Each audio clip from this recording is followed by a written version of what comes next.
Test series 7 में जो question थे मेरे ख्याल से फुल नंबर किसी बच्चे के नहीं।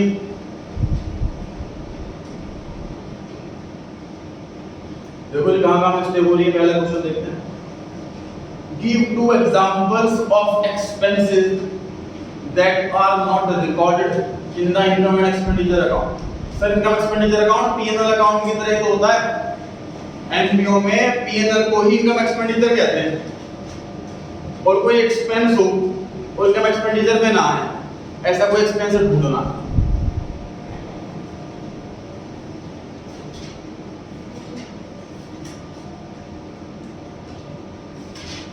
Capital expenditure,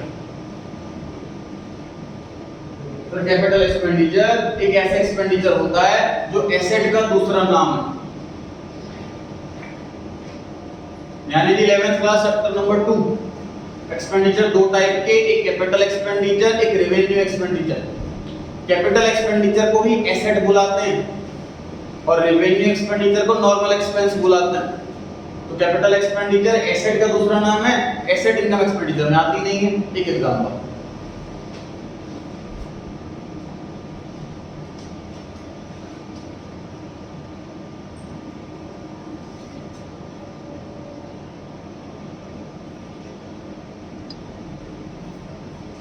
expenses related to specific funds.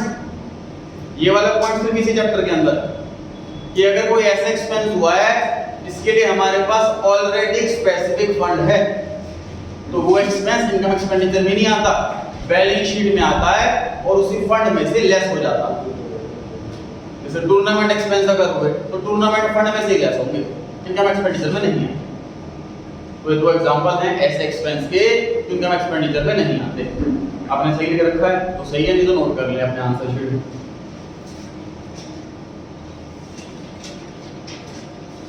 Second question जी, कोई ऐसी दो लायबिलिटी का नाम बताओ जो रियलाइजेशन में ट्रांसफर नहीं होती लेकिन पे होती। एक आंसर मेजॉरिटी बच्चे लिख करके आए थे सर अनरिकॉर्डेड लायबिलिटी, जो बैलेंस शीट के अंदर रिकॉर्ड ही नहीं है वो रियलाइजेशन में ट्रांसफर होगी नहीं लेकिन पे होगी। बिल्कुल सही आंसर है। दूसरा,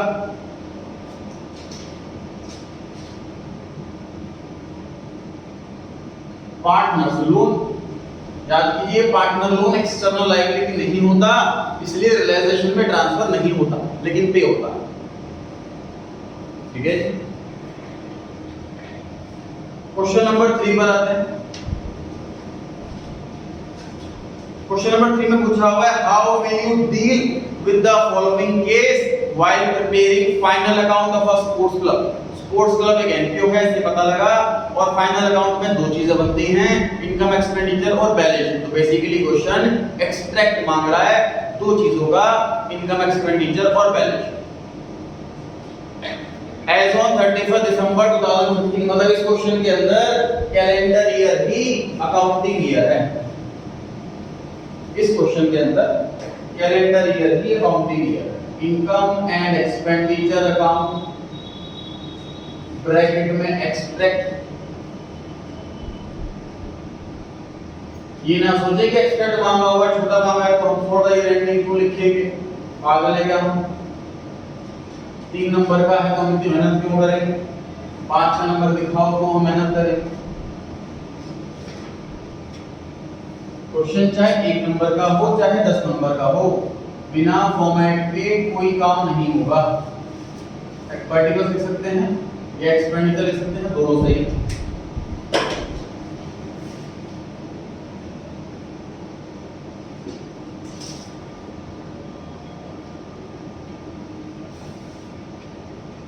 टू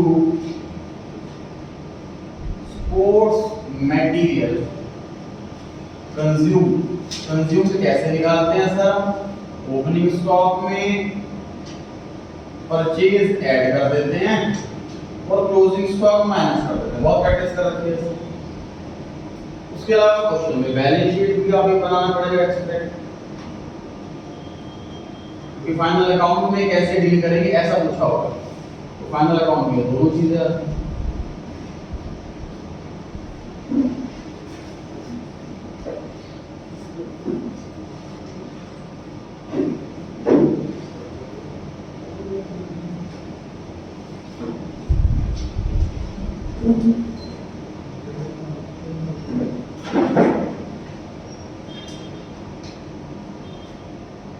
स्पोर्ट्स मटेरियल को हम एज एन स्टॉक ट्रीट कर रहे हैं तो हमारे लिए एसेट है।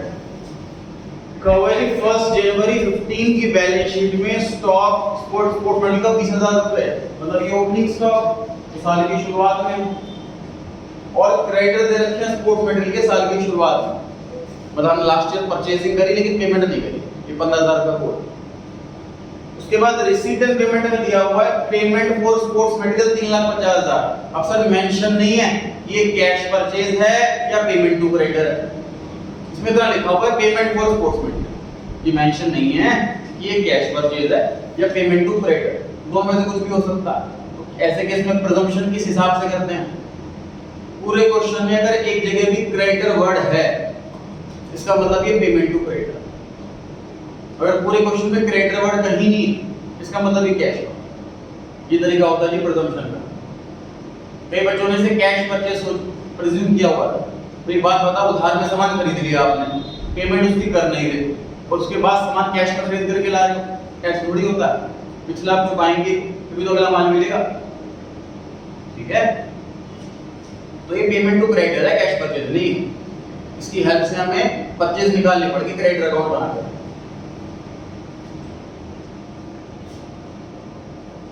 वर्किंग नोट भी बनेगा जी 3 नंबर के लिए। एग्जाम में बहुत बार ऐसा होता है कि क्वेश्चन कम मार्क्स का है लेकिन बहुत ज्यादा टाइम देना, लेकिन कई बार ऐसा भी होता है कि बहुत ज्यादा मार्क्स का है और बहुत कम टाइम देना। जैसे कि डिसोल्यूशन की एंट्रीज, तो 6 एंट्री करने में 6 मिनट भी नहीं लगते और 6 मार्क्स मिल जाते हैं। 1 मिनट के जो क्वेश्चन आते हैं 1 मार्क वाले, उनमें कुछ सेकंड लगते हैं और 1 मार्क मिल जाते हैं।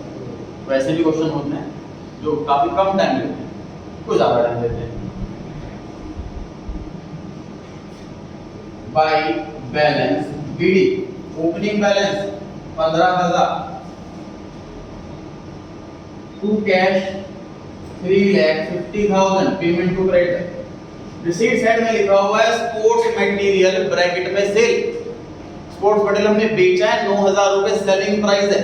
सर कॉस्ट प्राइस नहीं बता रखी, क्या प्रिज्यूम करोगे जितने में खरीदा उतने में ही बेचा? एक बात बताओ, क्वेश्चन में लिखा हुआ मशीनरी सोल्ड 50,000, तो क्या ऐसे सोचोगे 0 रुपए की मशीन थी 50,000 का प्रॉफिट हो गया?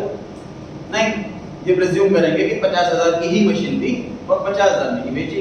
तो यहाँ प्रिज्यूम कर रहे हैं कि 9,000 का ही स्पोर्ट्स मटेरियल था जो 9,000 में ही बेचा, तो सेल पर ना प्रॉफिट हुआ ना लॉस हुआ। अगर प्रॉफिट होता तो इधर आता, लॉस होता तो उधर आता। सेल की वजह से स्टॉक घट गया तो सेल माइनस हो जाएगी, कंज्यूम निकालने के लिए सेल माइनस हो जाएगी। आगे लिखा है स्पोर्ट्स मटेरियल ऑन हैंड 31 दिसंबर 15 55,000, तो क्लोजिंग स्टॉक मिल गया 55,000, क्लोजिंग स्टॉक मिल गया 55,000। क्वेश्चन खत्म हो गया। सर इस अकाउंट के अंदर हमें बताया गया था कि 4 चीजें आती, opening balance, closing balance, payment और परचेज। ओपनिंग गिवन है, पेमेंट गिवन है, परचेज तो बैलेंसिंग फिगर आती है। अब जो चीज मिसिंग है वो है क्लोजिंग बैलेंस, वो नहीं दे रखा। जब भी कोई अमाउंट ना दे रखा हो तो उसे नहीं तो मानते हैं। बहुत बच्चों को प्रिजम्पशन थी कि सर जो ओपनिंग था ना वही क्लोजिंग मान लेते, ऐसे कैसे? क्लोजिंग स्टॉक अगर नहीं दे रखा क्वेश्चन के अंदर, सपोज स्टॉक की बात करता हूं, क्लोजिंग स्टॉक नहीं दे रखा, वैसे ना मान लेंगे जो ओपनिंग स्टॉक था वही क्लोजिंग स्टॉक था, तो उसमें नहीं दे रखा तो नहीं खत्म हो गया सारा बिक गया। ऐसे क्रेडिटर क्लोजिंग नहीं है तो सारे सारे पेमेंट हो गए, इसका मतलब ठीक है। टोटल आ गया है ये 3,50,000, 3,50,000, 3,35,000, ये परचेज आई है। बस किसी की कमी ये पूरी हो गई। 2 आइटम प्लस किया, 2 आइटम माइनस, कितना है ये आउटर कॉलम में? किसी का सही नहीं?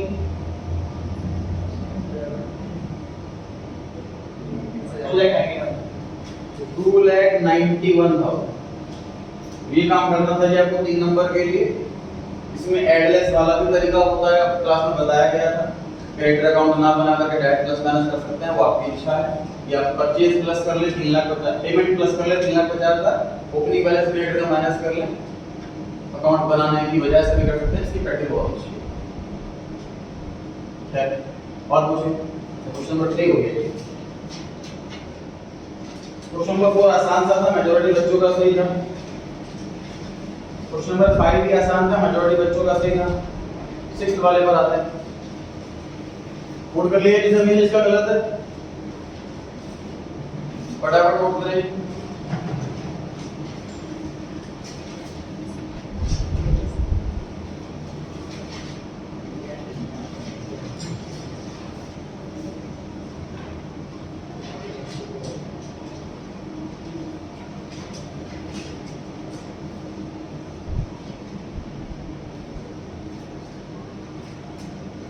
क्वेश्चन नंबर 6 पढ़ रहे हैं कि हम पी क्यू आर पार्टनर है फर्म में, मिस्टर क्यू रिटायर होता है और पी और आर फ्यूचर में प्रॉफिट बांटेंगे 3:5 में।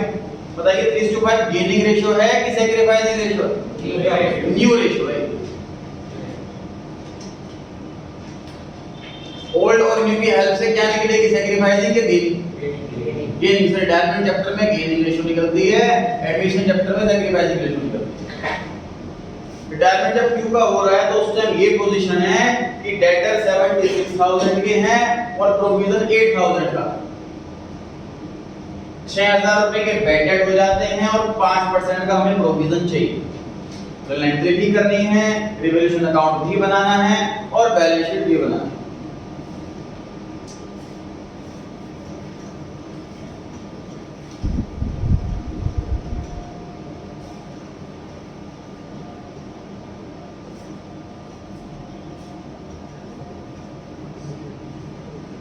सबसे आसान सर बैलेंस शीट।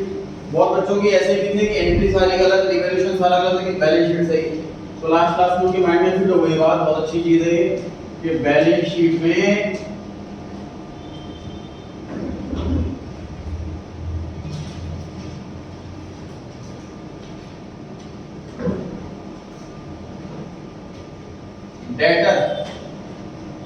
डेटर थे 76,000 के और बैड डेट हुआ 6,000। तो डेटर में 70,000 आएगा। ये बहुत बच्चों के माइंड में फिट हो गई बात। मेजॉरिटी बच्चों का सीधा ही बहुत बढ़िया है कि डेटर सिर्फ और सिर्फ बैड डेट से कम होते हैं, प्रोविजन से नहीं। उसके बाद लेस प्रोविजन बोला भाई 5% का प्रोविजन चाहिए। 70,000 का 5% 3,500।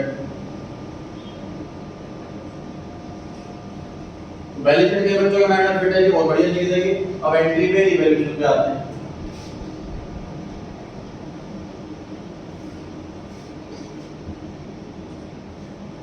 तो 6,000 रुपए के बैड डेट हो गए। बैड डेट की 2 एंट्री। बैड डेट नाम का नुकसान हो गया और डेटर ना हो गया। बैड डेट के नुकसान को हम पहले भरपाई करते हैं प्रोविजन से। प्रोविजन कम पड़े तो रिवैल्यूएशन से। हमारे पास प्रोविजन सफिशिएंट है 8,000 रुपए का। Provision for doubtful debts debit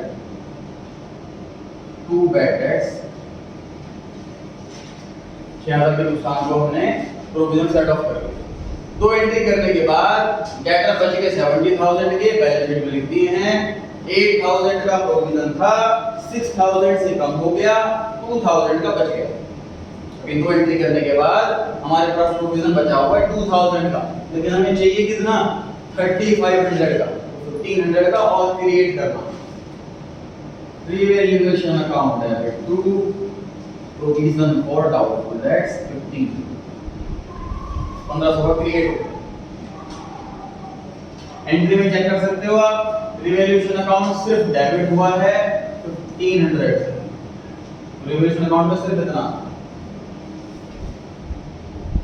profit loss इसने बांटा ठीक, नहीं बांटा तो ठीक, नहीं मांगा होगा। 3 एंट्री। रिवैल्यूएशन अकाउंट के अंदर डेबिट में सिर्फ लिखा हुआ 1,500 और बैलेंस शीट डेटर में लेस हो गया। वो डाउट हो और टेस्ट में से तो पूछ सकते हैं। मेरे अकॉर्डिंग जो कॉमन मिस्टेक थी वो कंप्लीट हो चुकी है।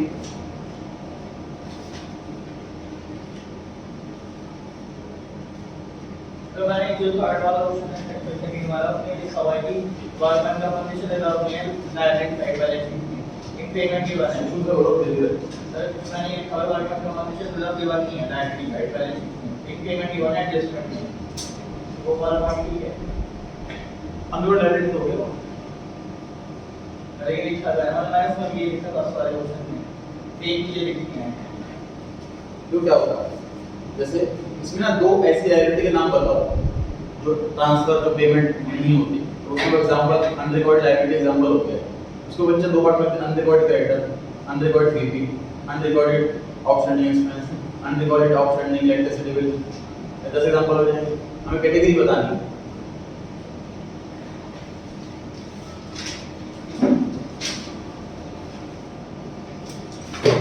खत्म हो गए डाउट्स? टेस्ट सीरीज 8 पर आ जाएगी।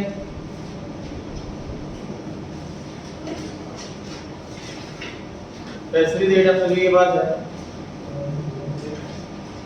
क्वेश्चन 1 से 6 होमवर्क में थे, फटाफट से बताएं डाउट 1 से 6 में कौन से क्वेश्चन में डाउट है।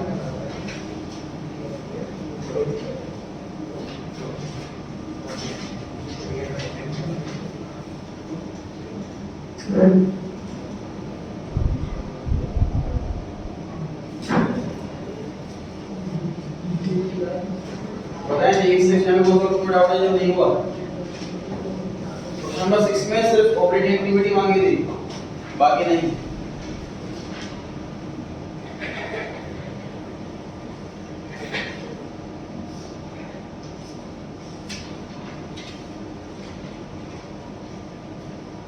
पहला क्वेश्चन देखते हैं एक बार। कंपनी एक पेन बनाती है, मतलब नॉर्मल मैन्युफैक्चरिंग कंपनी है, कोई फाइनेंशियल एंटरप्राइज नहीं है।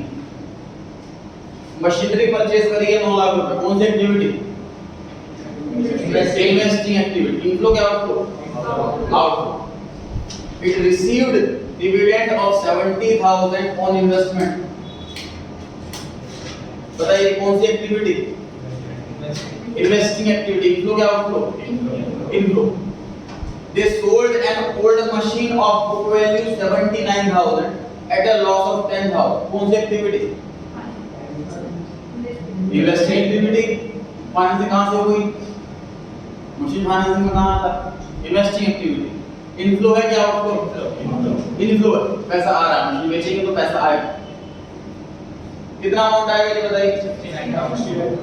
69,000, बुक वैल्यू 79,000, लॉस 10,000, तो सेलिंग प्राइस 69,000। ऑपरेटिंग में अगर मांगा होता तो क्या करते हैं इसमें?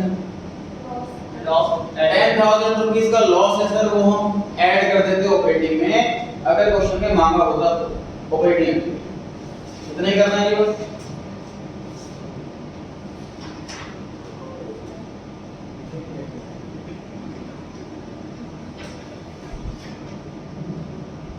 क्वेश्चन नंबर 6 पे आइए फटाफट से।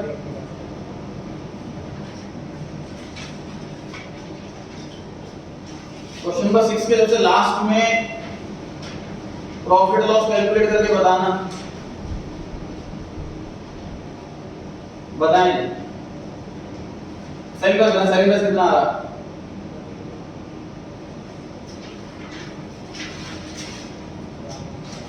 क्वेश्चन नंबर 6 में जो कैश फ्लो वाला क्वेश्चन है, उसके सबसे लास्ट में जो लाइन लिखी हुई है कि मशीनरी बेची, तो इसका मुझको फटाफट से सेलिंग प्राइस कैलकुलेट करके बताएं। 42 पे 62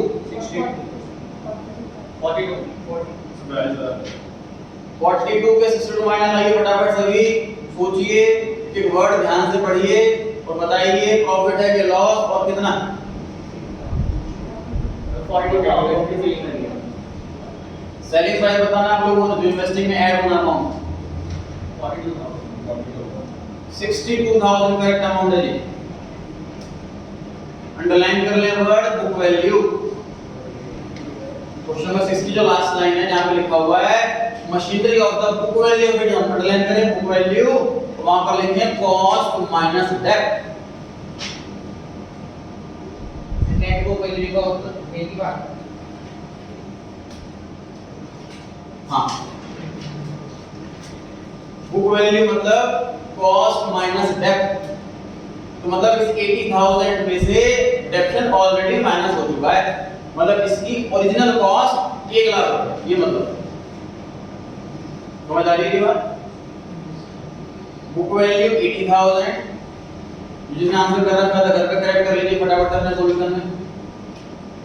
करके लाए थे। हाँ जी लेकिन इसमें एक्यूमुलेट एप्लीकेशन लिख दिया हुआ है अंदर ब्रैकेट के, मतलब बुक वैल्यू तो वही होगी ना, कॉस्ट वैल्यू नहीं, बुक वैल्यू का मतलब ये होता है डेप्शन घटाने के बाद फिर उसमें कैरी चल रही है। सर क्या लिखा होता है जब प्लेस करते हैं 20,000? कॉस्ट 80,000 में अगर कॉस्ट लिखा होता तो डेप्शन लेस करते। करेक्ट करिए तो सॉल्यूशन फटाफट से भी अपना सॉल्यूशन करेक्ट कीजिए फटाफट से भी।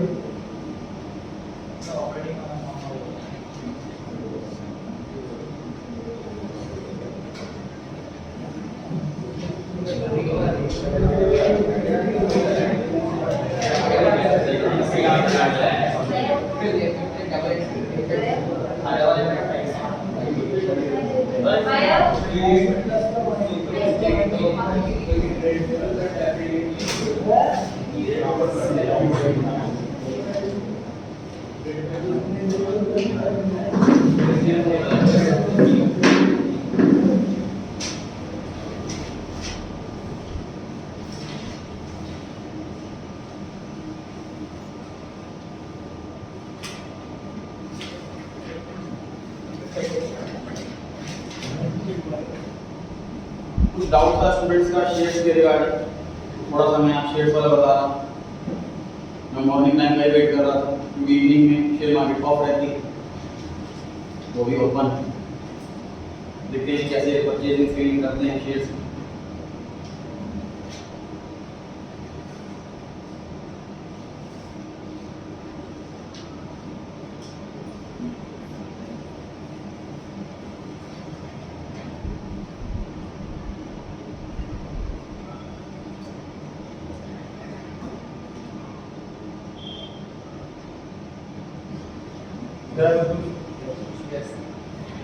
होल्डिंग्स में लिखा हुआ ब्रैकेट में तीन मतलब कितने शेयर खरीदे हुए एट प्रेजेंट।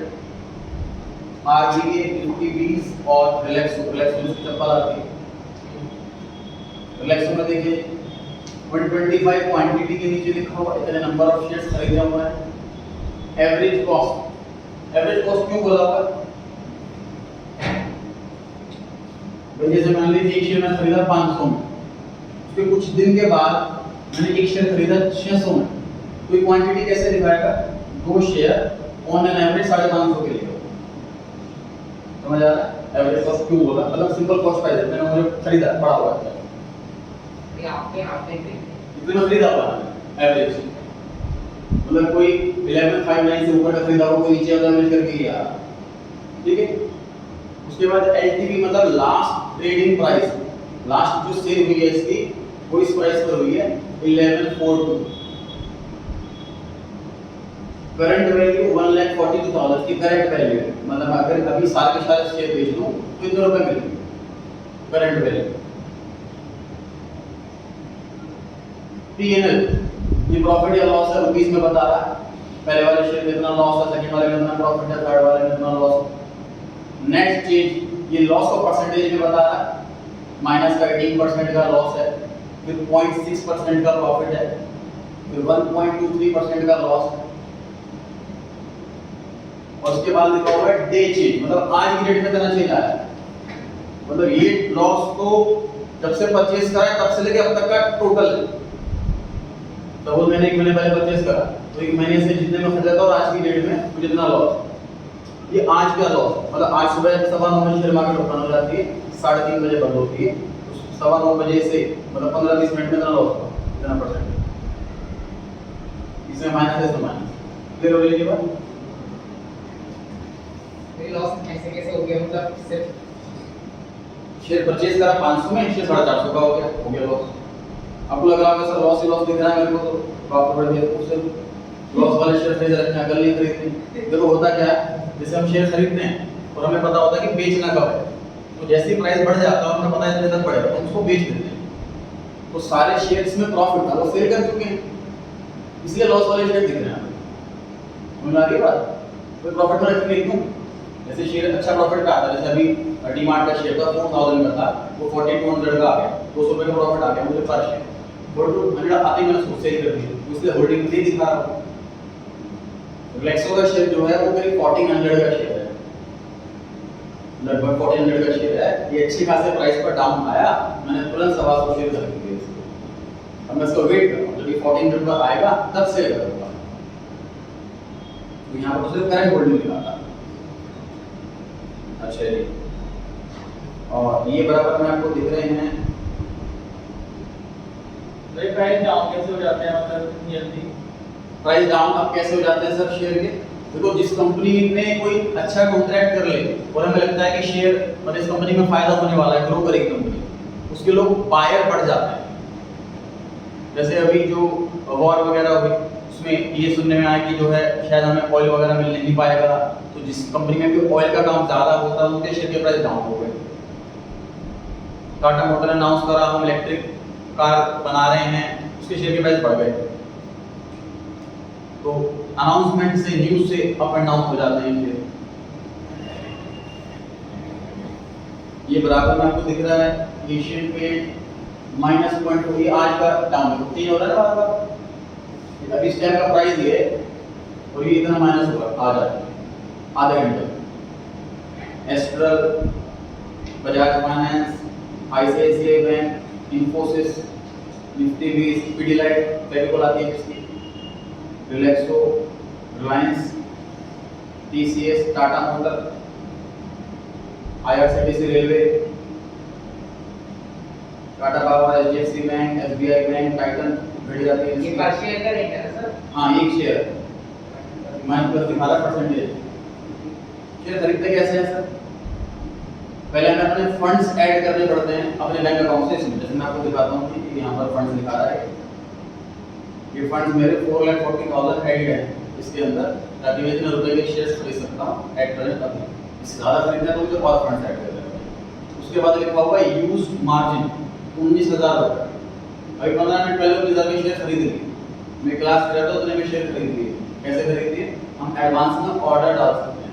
जैसे फॉर एग्जांपल कोई शेयर 500 रुपये का चल रहा है और मुझे लगता है कि वो 400 पे आ सकता है, तो मैं उसमें एडवांस में ऑर्डर डाल दूंगा कि जैसे ही शेयर 400 का आ जाए ना तो 100 शेयर मेरा खरीद लिए, ऑटोमेटिकली बाय। देखते हैं जी कैसे। जैसे ये आपको दिख रहा है टाटा पावर दिख रहा है सभी को। ये मैं डालता हूँ यहाँ पर बाय का ऑप्शन आ गया, मैंने बाय पे क्लिक कर दिया। बाय में यहाँ पूछ रहा है मुझसे क्वांटिटी कितनी चाहिए, मैंने डाल दी, मान लीजिए 100 डाल दी क्वांटिटी। प्राइस मार्केट के ऊपर दिखा रहा है कि 275 चल रहा है प्राइस, इसी प्राइस पे खरीदना है कि अपना अपना प्राइस डालना है। मान लीजिए डाल देता हूँ 200 रुपये। ये 200 रुपये पर जब आए तब ये बाय हो, ठीक है जी। उसके बाद मैंने नीचे जाकर बाय पे क्लिक कर दिया।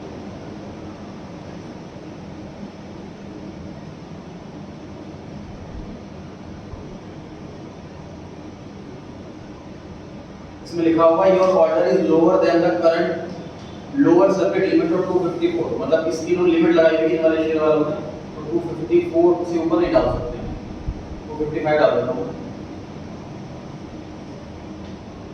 Bye Tata motor is place, order place हुआ है, अभी तक ऑर्डर फाइनल नहीं हुआ।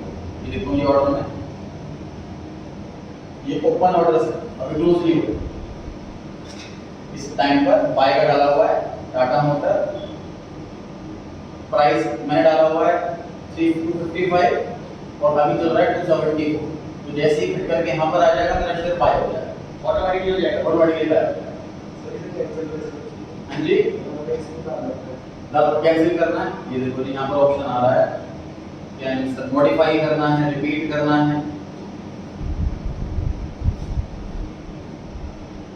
कैंसिल कर दी, कैंसिल कर दिया।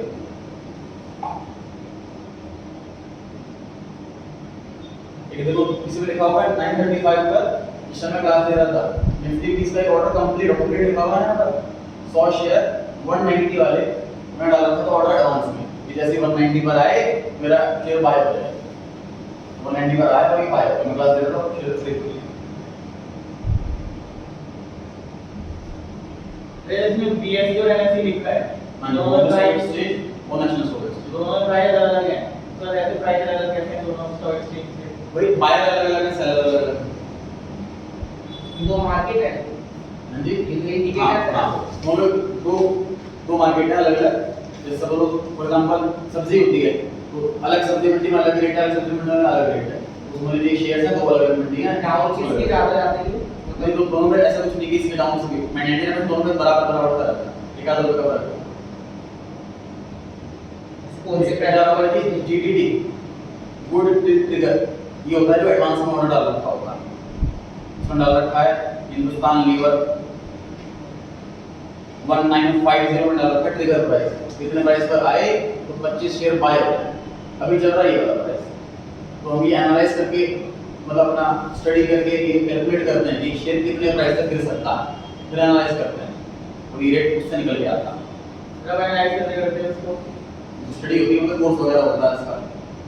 और सीए फाइनल हमारा जो सिलेबस है उसमें फाइनेंशियल मैनेजमेंट से रिलेटेड सिखाया जाता है, सिलेबस का भी पार्ट होता है।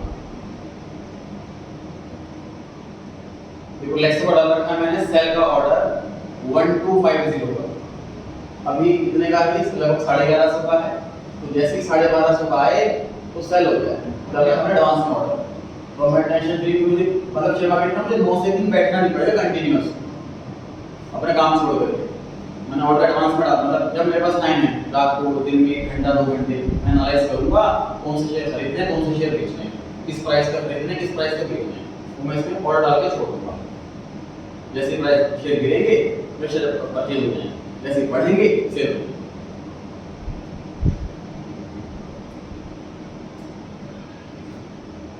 ये एक्सिस बैंक का डाला हुआ 650 जब आए परचेज हो जाए 80 शेयर, अभी ये रेट चल रहा है। इस तरीके से ये सारे ऑर्डर डाल रहे हैं। ये अप्लाई कर रखा है सबसे नीचे तो ये जो लिखा हुआ है ट्रिगर्ड, मतलब ट्रिगर हो गया आज इंक्रीज 190 रेट पर, सॉरी तो प्लेस हो गया ऑर्डर, प्लेस हो गया। यहाँ पे थी होल्डिंग, बराबर में आ रही है यहाँ पे पोजीशन, पोजीशन मतलब बाय की ट्रेडिंग पोजीशन नहीं, मैं होल्ड कर रहा हूँ 190 शेयर और ये इतने का हो गया अभी, मतलब मैंने 20 रुपए कमा लिए। तो अभी की पोजीशन दिखा रहा है 190 में खरीदा था और 190.19 का अब हो गया, तो मैंने 0.1% कमाया है अभी तक। मैंने इसके एनालाइज कर रखी है 195 इसका ट्रिगर प्राइस है, सेलिंग प्राइस, इसको मैं 195 पे सही करूंगा तो 5 रुपए पर शेयर में इसमें करूंगा। 100 शेयर है, इस वाले में 5 रुपए की अर्निंग होगी, 195 पे आएगा तब सही करूंगा। समझ पा रहे हैं थोड़ा? जैसे आपने वो करा प्लेस करा ऑर्डर, तो जो बैंक अकाउंट मतलब बैंक अकाउंट मनी होता है, डीमैट अकाउंट मनी होती है, डीमैट ये जो फंड दिखाया है ना कोई, ये जो फंड दिखाया ये डीमैट अकाउंट के अंदर बैंक अकाउंट से इसके अंदर ऐड है। अगर आपको निकालना है फंड सॉफ्ट कर निकालोगे तो यहाँ पर विड्रॉ का ऑप्शन आता है, विड्रॉ तो बैंक अकाउंट में ट्रांसफर होंगे आपके। हाँ वापस बैंक में आए और डालने को ऐड करो। एक शेयर खरीद के देखते हैं एक्चुअल में, जैसे रिलायंस 125 शेयर है, 5 और खरीद देते हैं 130 हो जाएंगे। रिलैक्स ये खरीद लिया मैंने 5 शेयर, जो प्राइस चला से प्राइस पर खरीद लेते हैं बाय। चेक द ऑर्डर को, ऑर्डर को चेक कर लेते हैं।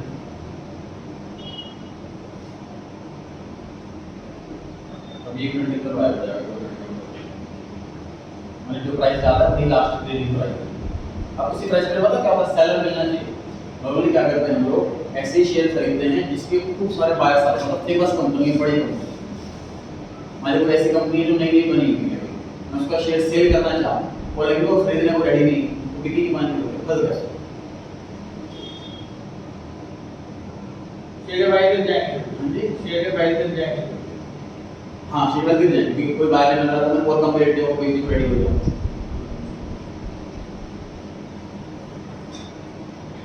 अब बायर का वेट कर रहे हैं, 1145 रेट है, 1145 में मैंने बेचने को रेडी थी, खरीदने का ऑर्डर डाल दिया।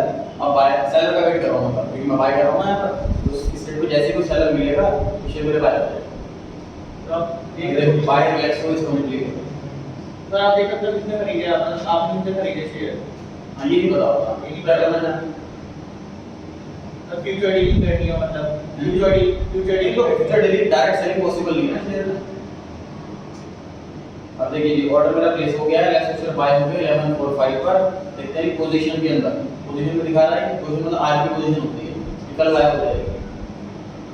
पर एक सिंगल डे पोजीशन दिखा रहा है, 1145 का खरीदा, 1145.7 ये रेट हो गया है, ₹3.5 रुपए की अर्निंग हुई अभी तक पर ये टोटल है ₹3.5 रुपए टोटल भी है इसमें तो अमाउंट भी मिले ना भी 1 लाख से अमाउंट तो उससे अच्छा अमाउंट कैसे कम अर्निंग कम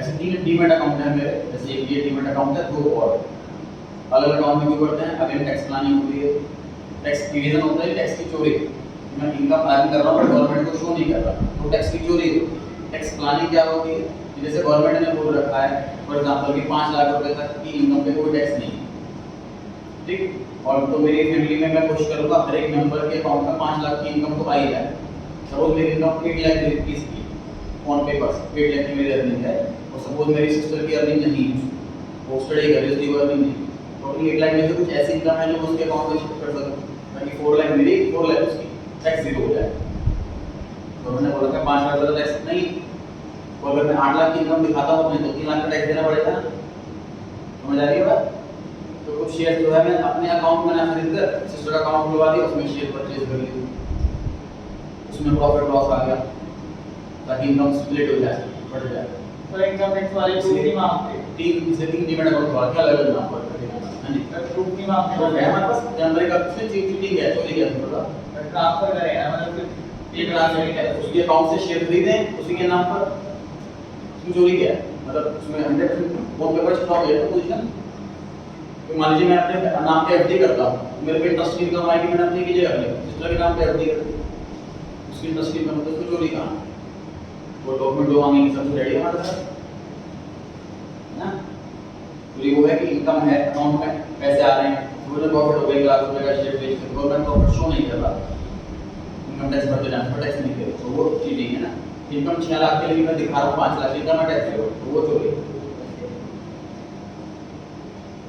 मुझे पता कैसे चलता है मतलब किसी ने बैंक अकाउंट के 99% जो सोर्स है ना वो बैंक है इनकम टैक्स में जो बैंक अकाउंट है उसकी रिपोर्टिंग देनी होती है बैंक वालों को इनकम टैक्स वालों को 10 लाख से अबव के ट्रांजैक्शन 10 लाख की लिमिट बांधी हुई है इसका पूरे साल में पर ईयर डिपॉजिट और विड्रॉल मिलाकर 10 लाख से अबव होता है उसकी पूरी रिपोर्ट बैंक इनकम टैक्स वालों को करेगा इनकम टैक्स वाले चेक करेंगे कि वो टैक्स भर रहा है नहीं भर रहा है कितना भर रहा है ये कौन सा और हर जगह से मान लीजिए आप कोई कार परचेस करने जा रहे हो तो वो पैन नंबर मांगेगा वो डिटेल जाएगी इनकम टैक्स के पास आपने 8 लाख कार परचेस करी है इनकम आपको नहीं कर रहे तो पता लग जाएगा फिर नोटिस आएगा ऐसे तरीके होते हैं पता लगा तो इस हमारे इसमें टैक्स जाता है हां जी टैक्स में जाता है तो प्रॉफिट पे टैक्स है प्रॉफिट होगा शेयर बेचने पे तो टैक्स है 1 लाख के शेयर में 1 लाख 5 हजार में बेचे तो 5 हजार प्रॉफिट और टैक्स आएगा जाता है मैक्सिमम टैक्स ये टैक्स अमाउंट होना होता परसेंटेज होता है मतलब कितना परसेंट होता है चेंज करता है 30% टैक्स का रेट है मैक्सिमम वाला इंडियन के लिए उसके ऊपर लेकिन ना सरचार्ज लगता है टैक्स के ऊपर टैक्स उसके ऊपर सेस लगता है तो ऐसे करके करीब 40% बैठ जाता है लगभग अगर कोई 10 करोड़ रुपए कमाता है तो 4 करोड़ रुपए टैक्स का चला जाता है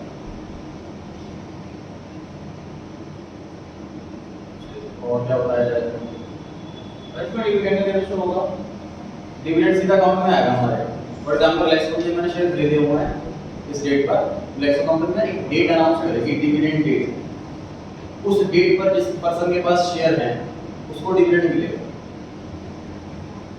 और उस दिन पर मेरे नाम पे शेयर है ये तो डिविडेंड मुझे मिलेगा मेरे पास एक ईमेल आएगी कि सपोज 5 रुपीस पर शेयर डिविडेंड दिया जा रहा है तो मेरे पास 125 और 5 में खरीदे हैं 130 शेयर है 130 मल्टीप्लाई बाय 5 इतना रुपए मेरे अकाउंट में आ जाएगा सीधा उसका डीमैट से कोई रोल नहीं इस अकाउंट से कोई रोल नहीं ना शेयर बढ़ेंगे ना घटेंगे ना इस अकाउंट के अंदर पैसा आएगा ना जाएगा डिविडेंड सेल वाली होती है उसको तो टैक्स आता हां टैक्सेबल तो ये वो कंपनी का जाएगा ना नहीं वो डिविडेंड डिस्ट्रीब्यूशन टैक्स कट गया इसका नहीं है अब इंडिविजुअल हम भी में टैक्स देना होता है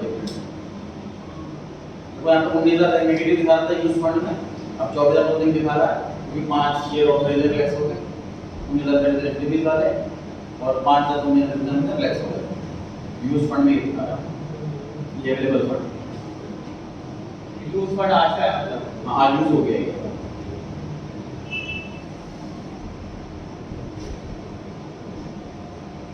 यहाँ पर ये सर्च लिस्ट होती है, कोई भी शेयर में सर्च करना है कि क्या चल रहा है रेट।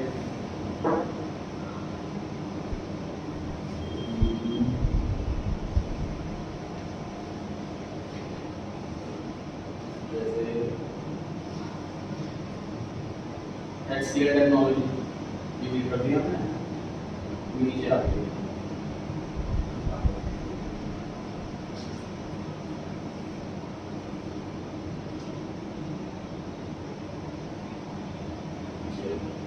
नीचे आगे क्वेश्चन हमें देखना है क्या क्वेश्चन चल रही है। 11,368 चल रहा है, 0.22% बढ़ा है। बाय करना है, सेल करना है, चार्ट देखना है।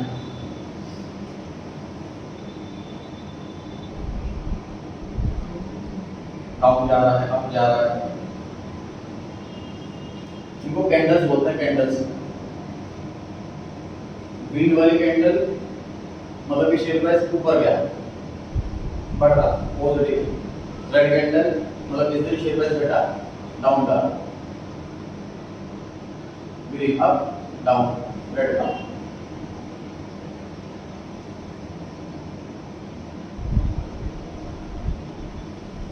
चलिए दो को डाउन है शेयर्स के रिगार्डिंग। मनोज जी आपकी वेबसाइट है, ये ब्रोकर है आपका? हाँ जी, ये ब्रोकर है, जैसे आपने वेबसाइट पे जा रखा है शेयर वगैरह, हाँ। ये ब्रोकर है आपका? हाँ ये ब्रोकर है भैया, ये जीरोधा नाम का प्लेटफॉर्म है, ये ब्रोकर है। डीमैट लिखा हुआ ग्रुप है ना, ऐड देखें काफी सारे, आपको काफी ऐड आ रहे हैं। तो ऐसे बहुत सारे ब्रोकर होते हैं, किसी के अंदर अकाउंट खुलवा सकते हैं। मैंने जीरोधा नाम से ब्रोकर है, उसका अकाउंट खुलवा।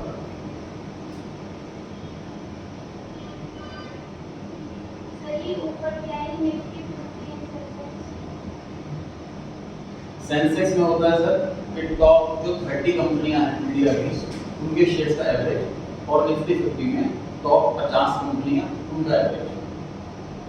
ये शेयर प्राइस है, शेयर्स, हाँ शेयर्स का एवरेज। ये माइनस दिखा रहा है 0.83%, मतलब on an average share price घट रहा है, ऑन एन एवरेज। आज के मार्केट डाउन है, अभी माइनस मतलब डाउन। जैसे पॉइंट्स में निकलता है, हाँ निफ्टी सेंसेक्स प्राइस में निकलता, फिर ये मतलब प्राइस बराबर प्राइस है ना, रेड वाला सर, पॉइंट्स है ना सर? पॉइंट ना 58,000 है अमाउंट है, रुपीज है 58,462 ये रुपीज अमाउंट है। ये 11,500 रुपीज अमाउंट है, पॉइंट नहीं। ये अमाउंट क्या दिखा रहे हैं? इतना एवरेज ये प्राइस है, ऑल सारे शेयर। हाँ टॉप 50 वालों का, टॉप 30 वालों का।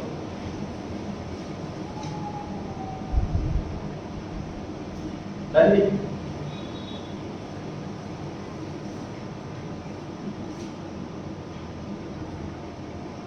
मेरे ऐसे इतना ही, 10 जगहों पर करके ना